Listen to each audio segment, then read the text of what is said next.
देखिए, अभिषेक जी यहाँ पे बैठे हैं पर्यावरण मुद्दा पर डिबेट करने के लिए। पर्यावरण किस तरह से हमारे लिए लाभदायक है, परंतु इसमें हम लोग विभिन्न प्रकार के छेड़छाड़ करते हैं। पर्यावरण में अवशिष्ट पदार्थ को फेंक देते हैं, जिससे विभिन्न प्रकार के प्रदूषण फैलता है।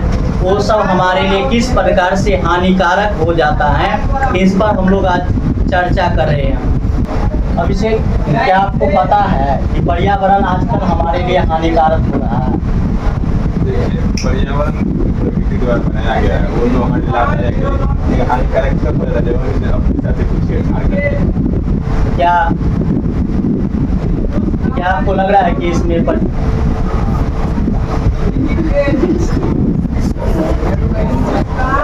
वो सब ठीक है, पर्यावरण हमारे लिए लाभदायक है, परंतु इसमें हम लोग छेड़छाड़ क्यों करते हैं? छेड़छाड़ तो मतलब मानव के कल्याण के लिए होते हैं, ताकि हमारे काम में आसानी हो सके। और कुछ छेड़छाड़ ये तो जाते हैं सिर्फ मानव कल्याण को ही ध्यान रखते हैं, लेकिन कुछ छेड़छाड़ ऐसे होते हैं जो कि नहीं करनी चाहिए और किसी के काम में ऐसा होता है। जैसे कि मान लीजिए बहुत सारी ऐसी चीज़ों का आविष्कार करते हैं जो मानव के काम को आसान तो बना रही है, लेकिन साथ साथ पर्यावरण को भी क्षति पहुँचा रही है। इसके उपयोग को काम करना चाहिए ताकि पर्यावरण में छेड़छाड़ करने से विभिन्न प्रकार के प्रदूषण फैलते हैं। इसमें कौन कौन सी प्रदूषण फैलती है, किस किस प्रकार के? ज़्यादातर देखा गया है कि वायु प्रदूषण, जल प्रदूषण और जैसे मान लीजिए आप वायु प्रदूषण हर आदमी के पास एक मोटरसाइकिल है, आप समझ सकते हो कि हर आदमी एवरेज यूज करता होगा, तो इससे आप समझ सकते हो कि हर आदमी कितना वातावरण में धुआं फैला रहा है। और जहाँ की बात है बड़े बड़े शहरों, बड़ी बड़ी जो नदियाँ उसमें कचरा बहाते हैं और जो फैक्ट्री का जो वेस्ट होता है वो सभी नदी में बहाया जा रहा है, जिससे जो हमारी पवित्र नदियाँ है गंगा यमुना वो सभी प्रदूषित होती जा रही है। और एक ऐसा समय आ ही जाएगा कि जब ये तीनों नदियाँ सूख जाएगी। जैसे इस बार हम लोग देख रहे हैं कि अभी जैसे पर्यावरण में बदलाव के कारण अभी जैसे इस वर्ष जो है बारिश बहुत कम हुई है, तो इसका भी कोई ना कोई कारण होगा। ये पर्यावरण में परिवर्तन के क्या कारण है जिनके कारण बारिश कम हुई है? देखिए, सबसे पहले तो बारिश के लिए जैसे जैसे जंगल करते जाते हैं वैसे वैसे बारिश होने की तादाद कम होती जाती है। जैसा कि देख सकते हैं कहीं कहीं अनियमित बारिश हो रही है, बाढ़ आ रहा है, और कहीं कहीं बिल्कुल ही सूखा पड़ा है। तो इसका कारण कहीं न कहीं मानव क्रियाकलाप ही है। जैसे कि अभी हम लोग देख रहे हैं कि इस वर्ष बारिश बहुत कम हुई है, ये सब जो है पर्यावरण प्रदूषण के कारण है। जैसे वायु प्रदूषण से वायुमंडल में विभिन्न प्रकार की गैस जैसे carbon dioxide, sulphur dioxide, carbon monoxide, विभिन्न प्रकार की गैसें का उत्सर्जन होता है। ये सभी गैसें इतने सारे वाहन चलती हैं, उद्योग धंधे, फैक्ट्री से निकलने वाली गैस है, जिनके कारण ग्लोबल वार्मिंग होता है, भूमंडलीय तापमान में वृद्धि हो जाती है।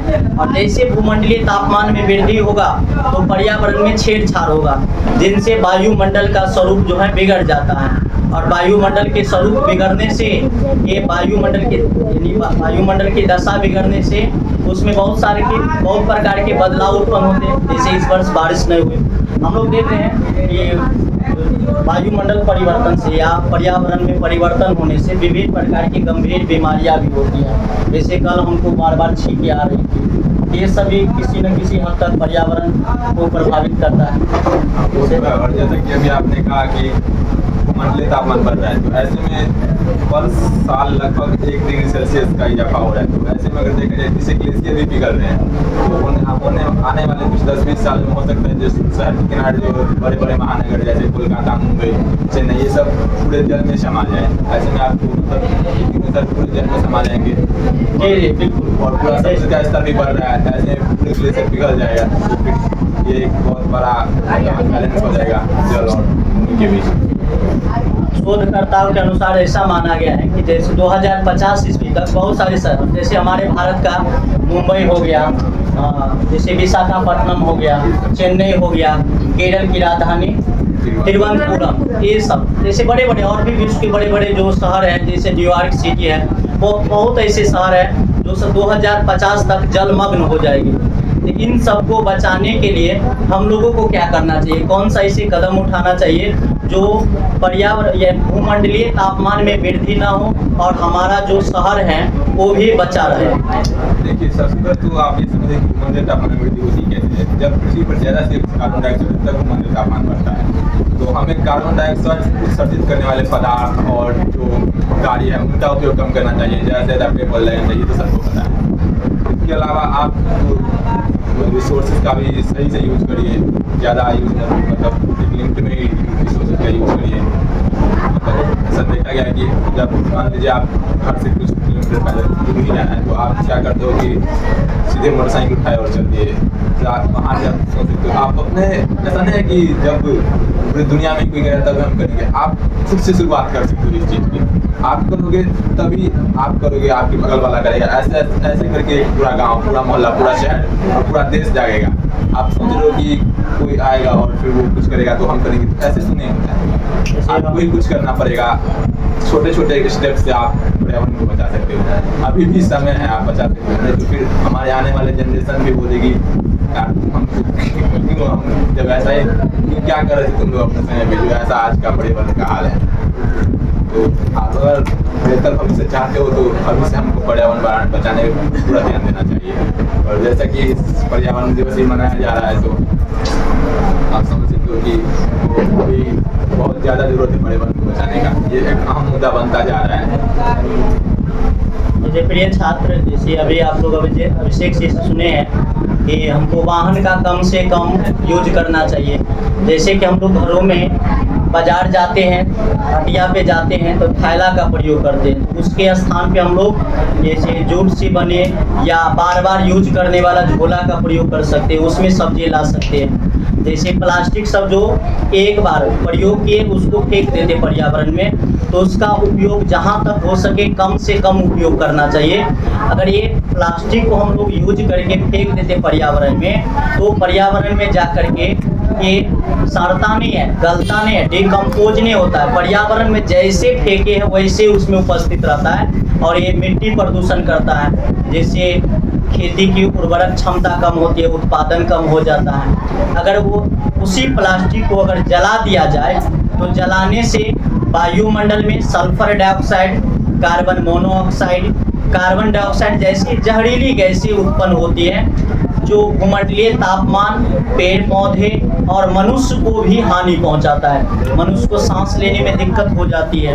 पेड़ पौधे में क्लोरोफिल जो है नष्ट होने लगता है। वायुमंडल का तापमान बढ़ेगा, जो बारिश कम होगी, यानी जाड़ा में ज़्यादा ठंडा लगेगा, ठंडे महीना में ज़्यादा ठंडा लगेगा और गर्मी में ज़्यादा गर्म का अनुभव होगा और समय समय पर वर्षा नहीं होगी, जिससे जो है सूखा की संभावना हमेशा बनी रहेगी। इन सब मुद्दा को देखते हुए हम लोगों को प्लास्टिक का कम से कम उपयोग करना चाहिए, वाहन का उपयोग कम करना चाहिए, पब्लिक ट्रांसपोर्ट का प्रयोग करना चाहिए। पर्सनल वाहन होता है, जैसे अकेले जाना है, यहाँ से मान लीजिए जयनगर जाना है, तो जयनगर जाना है, अगर किसी के पास कार है या मोटरसाइकिल है तो उसका प्रयोग नहीं करके सरकार द्वारा या जो पब्लिक ट्रांसपोर्ट है, जैसे सरकार द्वारा रेल लाइन प्रदान की गई, तो उसका प्रयोग कर सकते हैं। पब्लिक ट्रांसपोर्ट में जैसे ऑटो हो गया, तो ऑटो में एक ऑटो में लगभग 10 से 15 व्यक्ति जा सकते हैं और प्रदूषण भी कम होगा। तो इन सब का प्रयोग करना चाहिए, प्लास्टिक का प्रयोग कम करना चाहिए। जैसे कि आप देखिए पर्यावरण से, जैसे हम लोग प्लास्टिक को, सिंगल यूज प्लास्टिक को हम लोग फेंक देते पर्यावरण में, तो उनसे कौन कौन सी समस्याएं होती हैं? देखिए, पहले ये जो सिंगल यूज प्लास्टिक है, इसको आप फेंक रहे हो, तो ये आप समझो कि ये इसको हम फेंक दिए, ये मिट्टी में सड़गड़ गया और जो खाद वगैरह फेंक देते हैं, लेकिन ऐसा कुछ नहीं होता है। ये मिट्टी में हजारों साल से फिरते हुए रहते हैं। अगर आपने मान लीजिए अभी प्लास्टिक काट दीजिए, आप अगर किसी तरह से आप 1000 साल बाद जाकर उस प्लास्टिक को खाएंगे तो वो तभी वैसा ही रहेगा। तो इससे ज़्यादा से ज़्यादा मिट्टी को भी नुकसान होता है, जिससे जैसे सर ने बताया कि फसल उर्वरता तो कम हो ही रही है, अनाज की क्वालिटी में भी गिरावट आ रही है। और देखा जाए तो आप इसको यहाँ वहाँ तो फेंक, यहाँ की बात है कचरा फेंकने की, कचरा इधर उधर फेंकते तो ये तो पोल्यूशन हो ही रहा है। फिर आप कचरा को जल वगैरह में फेंकते हैं तो वहाँ से भी जल पोल्यूशन होता है। और जैसा कि पहले बताया थे कि अभी नदियों में कचरा फेंका जा रहा है, तो इससे बड़ी बड़ी नदियाँ जो है जिसको मतलब जैसे हमारी गंगा नदी है, तो गंगा नदी को माँ गंगा बोला जाता है, उसको हम उसकी पूजा करते हैं। और दूसरी साइड देखा जाए तो उसी में कचरा फेंक रहे हैं, तो ये तो सही नहीं है, आपको इस पर ध्यान देना चाहिए। अभिषेक जी, जैसे कचरा से जैसे सिंगल यूज प्लास्टिक है या प्लास्टिक के जो भी पदार्थ बना हुआ है, जैसे बोतल हो गया, पॉलीथीन हो गया, जैसे हम लोग खाना खाने के लिए प्लेट का प्रयोग करते हैं, इन सब में जो खाना खाते हैं तो प्लास्टिक का जो सूक्ष्म अणु है वो पिघल करके हमारे खाना में मिल जाता है। और हाँ, मैक्रो प्लास्टिक, और मैक्रो प्लास्टिक को हम लोग भोजन के माध्यम से कंज्यूम कर लेते हैं, यानी खा लेते हैं। और ये मैक्रो प्लास्टिक हमारे शरीर में गंभीर बीमारियां उत्पन्न करती है, जैसे कैंसर जैसी गंभीर बीमारियां उत्पन्न करती है। तो इस पे आप स्टूडेंट को क्या सलाह देंगे? इसका तो एक सीधा साधा जवाब ये है कि आप प्लास्टिक का प्रक्रिया कम से कम यूज करें, उसकी जगह पर जो आजकल कागज़ से बने थैले आ रहे हैं उसका उपयोग करें। मतलब जहाँ तक हो सके इस प्लास्टिक का उपयोग ना के बराबर ही करते। वैसे अभी तो तुरंत ही पूरा बंद नहीं किया जा सकता है इसको, धीरे धीरे आप इसको कम कर सकते हो। प्लास्टिक से बनी चीज़ों का कम उपयोग करिए, इसका तो यही सोचना है। जैसे कि देखिए, जैसे हम लोग दिनचर्या के यानी दैनिक जीवन के लाइफ में विभिन्न प्रकार के प्लास्टिक का उपयोग करते हैं। जैसे कहीं पे नाश्ता दुकान पे गए, वहाँ से समोसा लिए, विभिन्न प्रकार के चीज़ें लेते प्लास्टिक में, वो गर्म रहता है। और जब ये गर्म पदार्थ प्लास्टिक से चिपकता है तो उसमें से सूक्ष्म प्लास्टिक जो है, मैक्रो प्लास्टिक, हमारे खाने में मिल जाती है। और मिलने से उसी खाना को हम लोग जब ग्रहण करते हैं तो हमारे शरीर में जाता है, जिससे गंभीर बीमारियां उत्पन्न होती है, कैंसर जैसी गंभीर बीमारी। और जहां तक हमने सुना है, कैंसर का उपचार बहुत ही मुश्किल है या ना के बराबर है। कैंसर से जो एक बार ग्रसित हो जाता है तो उसका बचना ना के बराबर हो जाता है, और बच भी जाता है तो उस स्थिति, नॉर्मल स्थिति में नहीं रहता वो पेशेंट। ऐसे प्लास्टिक हम लोग भोजन करते तो उसमें भी प्रयोग करते हैं। भोजन को खाने के लिए आजकल बहुत समय पत्ता का प्रयोग किया जाता है, तो उससे भी जो गर्म पदार्थ हम लोग प्लास्टिक पर रखते हैं तो भी पिघल करके भोजन के साथ मिल करके हमारे शरीर में चला जाता है। देखिए अभिषेक जी, जैसे हम लोग हमारे गांव घर में भोज होता है, 2 कुंटल 3 कुंटल चावल का होता है, जिसमें हजारों की संख्या में व्यक्ति बैठ के खाते हैं, तो उसमें प्लास्टिक का पत्ता का प्रयोग किया जाता है। तो इस पे आप अपना क्या राय देंगे कि प्लास्टिक के पत्ता के उपयोग के स्थान पे किस चीज़ का पत्ता का प्रयोग करना चाहिए? देखिए, जो यहाँ प्लास्टिक के पत्ते का यूज हो रहा है उसकी जो होता है, उसकी जगह पे आप जो पत्ता होता है, जो नेचुरल पत्ते का जो पत्ता बनता है, आप लोग देखे होंगे, जैसे केला का बनता है, केला का बनता है, और जैसे बड़े बड़े पत्ते का उसी शेप का सेम पत्ता बन जाता है। पत्ते वाले से जो नेचुरल पत्ता होता है उससे आप उस पत्ते का उपयोग करिए, या फिर थर्मोकोल का जो पत्ता आता है उसका भी आप उपयोग कर सकते हो। और फिर जहाँ तक बात है प्लास्टिक का गिलास में दिया जाता है, उसी तरह आप अपने घर से पीने के पानी को ले जाइए, या फिर वहाँ पे मतलब और भी बहुत तरीके हैं जिससे आप प्लास्टिक उपयोग को बंद कर सकते हो। जरूरी नहीं है कि आपको प्लास्टिक के पत्ते में ही खाना चाहिए, आप और भी बहुत अभी हम लोग भोज खाने जाते हैं तो वहाँ पे गिलास भी मिलता है पानी पीने के लिए, और एक बार यूज किए गिलास को फेंक देते हैं। और फेंकते कहाँ पे है? भोज कहाँ पे खाते हैं? घर के आसपास, या जहाँ पे खेत है, उपजाऊ भूमि है, वहीं पे खाते, वहीं के आसपास खाते हैं। तो जो प्लास्टिक है, या तो उसको हम लोग ऐसे पर्यावरण में छोड़ देते, खेतों में छोड़ देते, खेत में गया उसको जुताई कर दिए, फिर प्लास्टिक कहाँ पे चला जाता है? मिट्टी में दब जाता है। मिट्टी में दबने पे ये डिकम्पोज नहीं होता, अपघटन की क्रिया उसमें नहीं होती है, क्योंकि ये अनिम्नीकरणीय स्रोत है, अवशिष्ट है। कि अब वो ऐसे पड़ा रहता है, कई सालों, हजारों वर्ष के बाद प्लास्टिक वैसे रहता है। या नहीं तो हम लोग क्या करते हैं, उसको जला देते हैं। तो ऐसे छोड़ने से या जलाने से, दोनों ही कंडीशन में पर्यावरण को नुकसान पहुंचता है। अगर छोड़ देंगे तो मिट्टी के नुकसान होगा, अगर उसको जला देंगे तो वायुमंडल का नुकसान होगा। कार्बन डाइऑक्साइड, जैसे बता चुके हैं, प्लास्टिक को जलने से carbon dioxide, monoxide, sulphur dioxide, वायुमंडल का संतुलन बिगड़ जाता है। अब अभिषेक जी, जैसे वायु प्रदूषण हो रहा है इतने सारे, बहुत सारे व्यक्ति, हमारे भारत देश की जनसंख्या लगभग 145 करोड़ पहुंच चुकी है ना, यूएनओ की रिपोर्ट के अनुसार। इतने साफ जगह भी बहुत कम है। अब जैसे प्रदूषण बहुत सब अत्यधिक तादाद पे फैल रही है, तो ये जो है पर्यावरण प्रदूषण से यानी वायुमंडल को प्रदूषण से विभिन्न प्रकार की गंभीर बीमारियां उत्पन्न होती हैं। जैसे आपको पता होगा कि कौन कौन सी गंभीर बीमारियां उत्पन्न होती हैं। तो आप सबसे पहले तो इस वायु प्रदूषण जो सबसे गंभीर बीमारी, वायु प्रदूषण जो सबसे गंभीर बीमारी है वो फेफड़ों से ही संबंधित होती है। इसमें भाई समझ सकते हो बहुत सारी बीमारी होती है। जैसे देखिए वायु प्रदूषण से है कि जैसे फेफड़ा से संबंधित, अभिषेक जी बता रहे हैं कि फेफड़ा से संबंधित, इसको थोड़ा सा हम डिटेल से एक्सप्लेन कर देते हैं कि वायुमंडल, जैसे हम लोग कार्बन डाइऑक्साइड, कार्बन मोनोऑक्साइड या सल्फर डाइऑक्साइड कंज्यूम कर लेते हैं वायुमंडल से।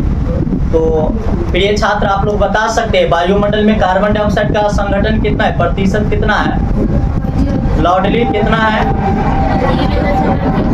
कितना, 0.03% कार्बन डाइऑक्साइड का संगठन है, इतना ही है।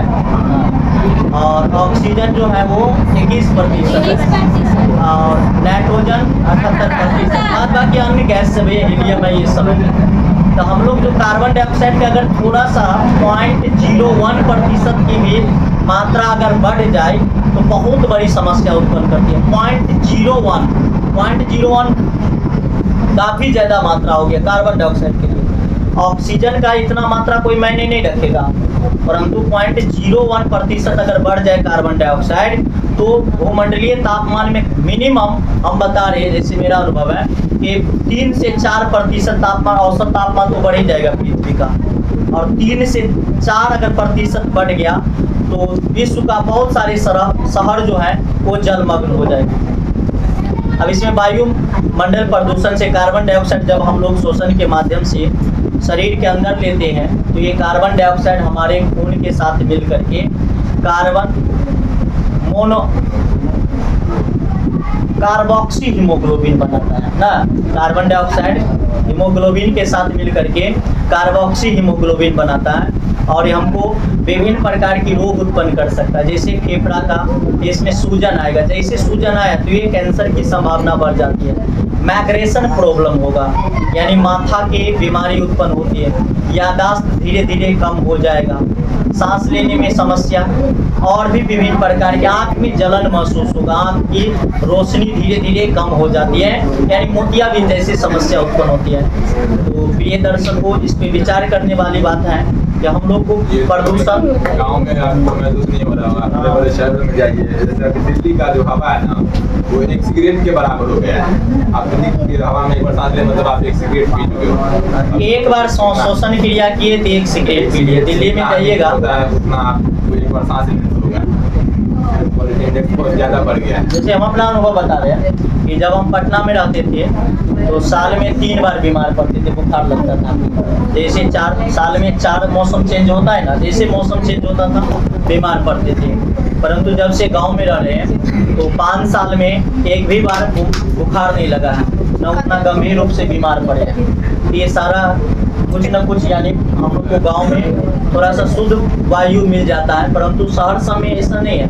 वहाँ पे पूरा शुद्ध पोल्यूटेड वायु है, प्रदूषित वायु है, और वहाँ पे रहने में बहुत सारी गंभीर समस्याओं का सामना करना पड़ता है, बार बार बीमार पड़ना पड़ता है। जो आप इसका प्रभाव जो है आपको जेब पर भी पड़ सकता है, यानी आर्थिक क्षति भी होता है। इससे शारीरिक तो होता ही है, आर्थिक क्षति भी होता है, और पर्यावरण को तो ऑलरेडी क्षति हो चुका है उसका। जैसे हम लोग देखते हैं जल प्रदूषण भी होता है, प्लास्टिक सब के फेंकने से जल प्रदूषण होता है। तो जल प्रदूषण रोकने के कुछ न कुछ उपाय भी होते होंगे जो हम लोग को अपने दैनिक जीवन में अपनाना चाहिए कि ताकि हमारा जल सुरक्षित रहे, आने वाले भविष्य में भी इसका उपयोग कर सके। तो आप लोग को अभिषेक जी बताएंगे कि जल प्रदूषण को कैसे रोक सकते हैं हम लोग। जल प्रदूषण को जल प्रदूषण का जो सबसे बड़ा कारण है वो है कि आप जल में कचरा फेंक दो, जल में अपशिष्ट पदार्थ बाहर है, उससे जल प्रदूषण होता है। पहले तो उसको रोकिए और उसको कहीं अलग जगह जो आपका कोई और आने से उसको हटाइए, जल उसको मत जाने दीजिए। और जैसे कि पहले बता चुके हैं कि बड़ी बड़ी जो भारतीय नदियाँ हैं वो बड़ी होती जा रही है। ऐसे में क्या होगा कि जो बहुत सारे शहर जो है वो नदी पे ही डिपेंडेंट है। ऐसे में शहर के आबादी पर तो इफेक्ट पड़ेगा ही, और जो बाकी सारी नदियाँ की तरह बहाया जा रहा है उससे भाई ऐसा होगा कि मतलब इस नदी का हाल तो ऐसा कि आपको सिर्फ कचरा ही दिखेगा, उसमें पानी नहीं दिख रहा है।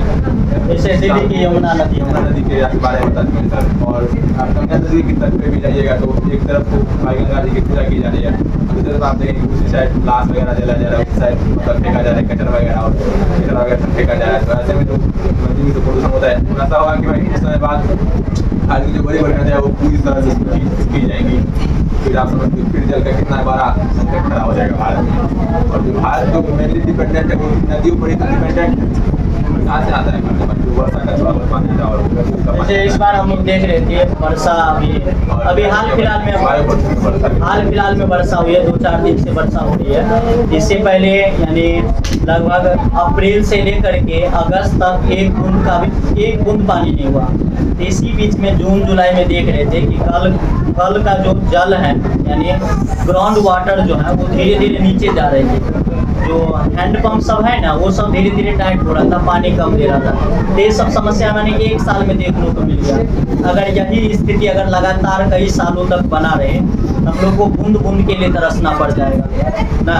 तो इस सब पे हम लोग को सोच समझ के कचरा फैलाना चाहिए। यानी जैसे अभी हमारे बिहार सरकार की जो लोहिया मिशन है उसके तहत कचरा प्रबंधन का एक बेहतरीन जुगाड़ किया गया है। गांव से कचरा को इकट्ठा करके एक जगह जमा किया जाता है। इसमें भी हम सभी जागरूक होकर के कचरा को एक निर्धारित जगह पर ही फेंके तो बेहतर रहेगा ना। जैसे आप कचरा को जहाँ तहाँ अगर फेंक देंगे, मिट्टी में फेंक देते, कहीं पे भूमि पे फेंक देते हैं तो बारिश के जल के साथ ये सब चला जाता है जल स्रोत में, तालाब में, नदिया में। और इससे विभिन्न प्रकार की गंभीर समस्या जैसे तालाब का जल दूषित होता है। जो जल जीव हैं, मछली हैं, अन्य जीव सब जो है उनको दिक्कत होती है पर्यावरण पर जल प्रदूषण से,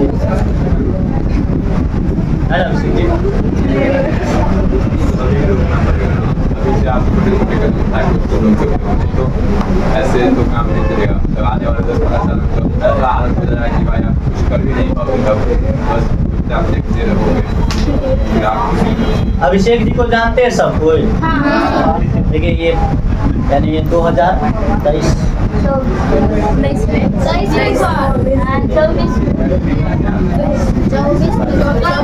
ये 2024 का बिहार बोर्ड का स्टूडेंट रह चुका है, जो हमारे प्यारे रामस्वरूप उच्च विद्यालय कोरैया के छात्र रह चुके हैं।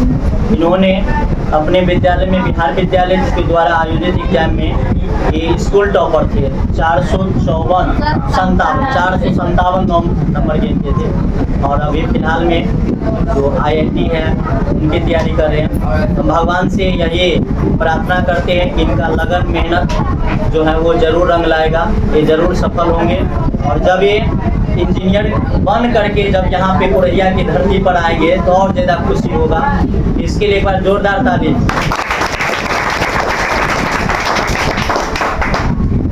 अभी खुशी तो मिल रहा है कि जब भी ये आते हैं यहाँ पे तो एक बार जरूर इस संस्था में जरूर पधारते हैं। और इससे ज़्यादा खुशी तब होगा जब ये इंजीनियर बन करके, वो भी सरकारी इंजीनियर बन करके जब कोरैया के धरती पर आएंगे, इससे और ज़्यादा प्राउड फील होगा और ज़्यादा खुशी महसूस होगा। आप लोग देख सकते हैं खुशी का आंसू मेरे आँख में आ गया है ना। कुछ न कुछ जो आंसू की बूंदें होती हैं वो आंखों में आ चुका है। ये खुशी का आंसू कुछ न कुछ छलकता रहता है हमेशा। और आप ही लोग को देख करके आओ, इससे भी ज़्यादा खुशी तब होगा जब आप लोग अच्छे से अच्छे नंबर से पास करेंगे ना। और नंबर उतना मायने नहीं रखता है ना। नंबर लाना और नॉलेज रखना दो अलग-अलग चीज़ें हैं। देखिए जैसे अभिषेक जी बता रहे हैं, नंबर और नॉलेज दोनों में बहुत सारा अंतर है। एक ही सिक्का का है, जैसे पढ़ाई का ये पहलू है, परंतु एक सिक्का का 2 पहलू है। नंबर एक तरफ सिक्का का होता है ना, 2 को भाग, नंबर एक तरफ, नॉलेज एक तरफ रहता है ना। तो ये जो है नंबर जो है वो आपका मार्क है। जैसे सिक्का पे 1 रुपया 2 रुपया 3 रुपया लिखा रहता है, तो नंबर वो चीज़ है। परंतु जो नॉलेज है वो भारत का राष्ट्र चिन्ह है ना। जैसे भारत का राष्ट्र चिन्ह का कभी महत्व कम हो सकता है, नहीं कम होगा। परंतु जैसे सिक्का पर अल्लाह ने कहा बाबू, सिक्का पर अगर 1 लिख दे पीछे वाला भाग पर तो उसका महत्व कम हो जाएगा, 2 लिख दे उस पर तो उसका महत्व बढ़ जाएगा, 3 लिखे तो उसका यानी 5 लिखे तो उसका महत्व थोड़ा सा और नहीं। परंतु भारत का जो एक तरफ चिन्ह बना रहता है, अशोक स्तंभ रहता है, उसका वैल्यू कभी कम नहीं होता है। तो नॉलेज है आपका अशोक स्तंभ है, इसका वैल्यू कभी कम नहीं होगा। 1 लिखे 2 लिखे 5 लिखे 10 लिखे, तो आप जो है नॉलेज जो है वो है भारत का अशोक स्तंभ, ये आपका कभी कम नहीं होगा। जहाँ पे जाइएगा अपनी नॉलेज के बदौलत, अपने ज्ञान के बदौलत सफलता हासिल कर सकते हैं। परंतु नंबर जो आजकल देखते हैं कि नंबर जो नहीं भी पढ़ता है उसको भी नंबर आ जाता है, रट के भी नंबर आ जाता है, परंतु रट के नॉलेज नहीं आएगा। रट करके सफलता प्राप्त नहीं होगा, रट करके सिर्फ और सिर्फ नंबर प्राप्त होगा। आपको नॉलेज प्राप्त करने के लिए तपना होगा, जलना होगा, कड़ी से कड़ी मेहनत करना होगा। छोटा सा कमरा में बैठ करके 4-4 घंटा 5-5 घंटा बैठ करके आपको समझना होगा।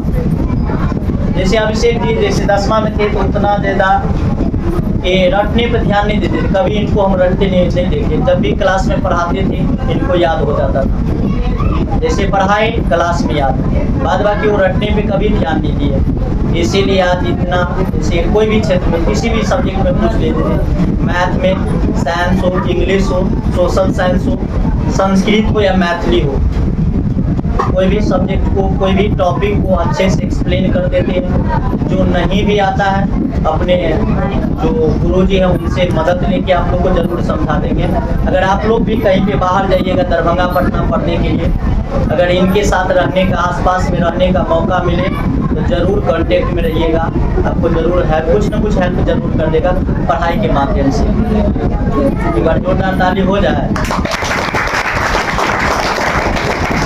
बहुत बहुत धन्यवाद अभिषेक जी, जो आप अपना कीमती समय दिए हैं।